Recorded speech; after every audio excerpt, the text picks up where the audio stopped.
If you had invested $10,000 in Tesla stock back in 2012 at a rate of $24 per share, you bought 416 pre-split shares of Tesla, which multiplied by 5 is 2,083 shares of Tesla today. That $10,000 would have been worth more than $2 million 10 years later. That's the incredible result a growth stock can produce. Now, what if we told you some dividend investing stocks would produce even higher returns? We know it might sound crazy, but throughout this video, we are going to show you how you can do it too. Growth investing and dividend investing are two completely different strategies, and both have their pros and cons. While most people try to learn these strategies the old way, they often overlook the most important factor of which one is going to suit them best.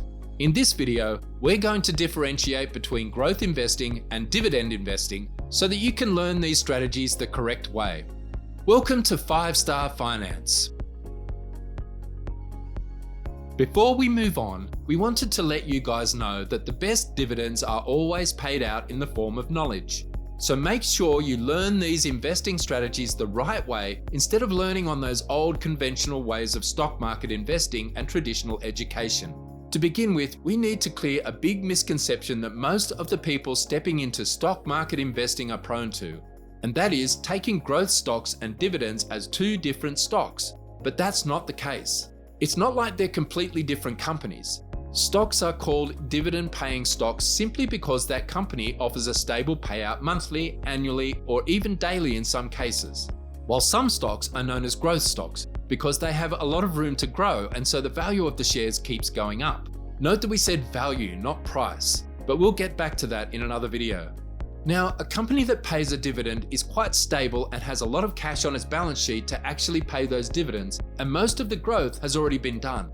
That's great, but dividend stocks aren't typically renowned for their capital appreciation or the underlying share price appreciation. For example, Coca-Cola stock has a share price going up from $43 to $49.4 in 5 years, which truth be told isn't that much of an appreciation. What you're doing is that you're typically relying on the dividend income so that you can generate that passive income, which by the way is still very cool and attractive. What's even more attractive is that these dividend-paying companies have been paying out dividends for more than 50 years, which is very safe and reliable. You get paid while you sleep just by owning these shares. Growth stocks, on the other hand, are basically what they sound like. They're companies with industries that still have a lot of room to grow. An example of such an industry can be the electronic vehicle industry because there's still a lot of room to grow and it has not even utilized its potential to the fullest. Moreover, Tesla is a huge player in this space.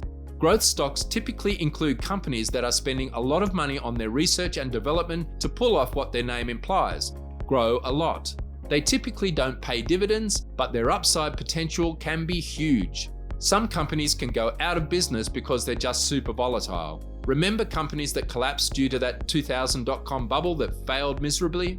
Or perhaps they can also fail based on fraud or speculation, such as Nikola Motors has recently.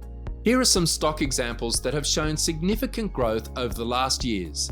If you had invested in Netflix in 2010, your $1,000 investment would have amounted to more than 40 times today. Similar claims can be made for companies like Domino's and Broadcom, as they have shown large-scale growth over the recent years. Another example of such stock can be Amazon. If you had invested $1,000 in Amazon back in 2010, your investment would have compounded more than $25,000 in comparison to your initial investment of $1,000. Talking about growth stocks, you can certainly not miss the S&P 500.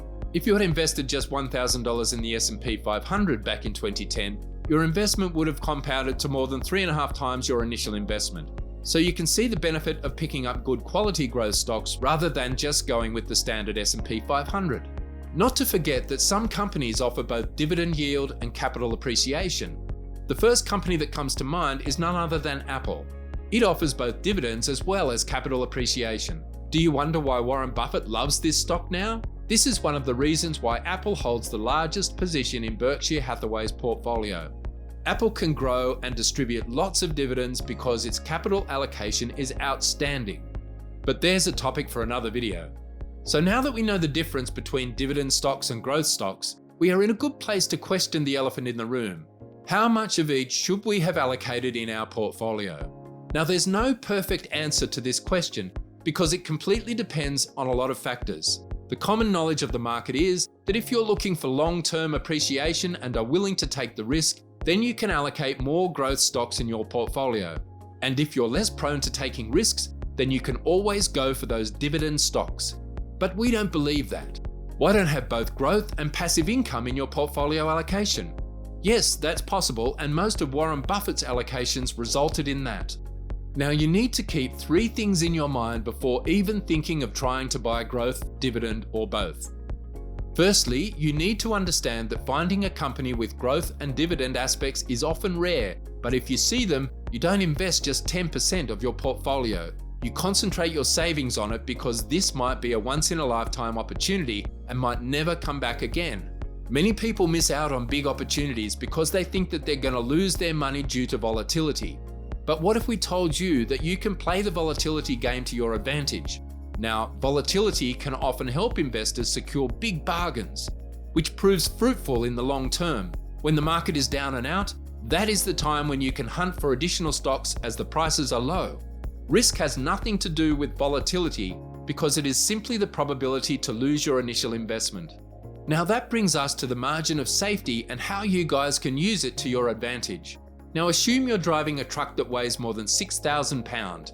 On your voyage, you come across a bridge with a bearing capacity of 7,000 pounds. Although your truck is merited to be taken across the bridge, will you take that risk? The answer is no. You will take a detour around the city for sure. The same goes for stocks.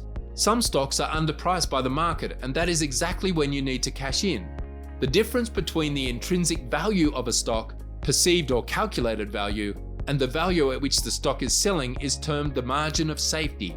The greater the margin of safety, the more chances for you to make big profits. Make sure you cash in on those stocks when their value is below the intrinsic value so that you can have that big margin of safety for your truck. While growth stocks provide a long-term projection, dividend stocks can provide quick cash, which is the apple for many eyes in the stock market. But all that revolves around how well you understand these stocks.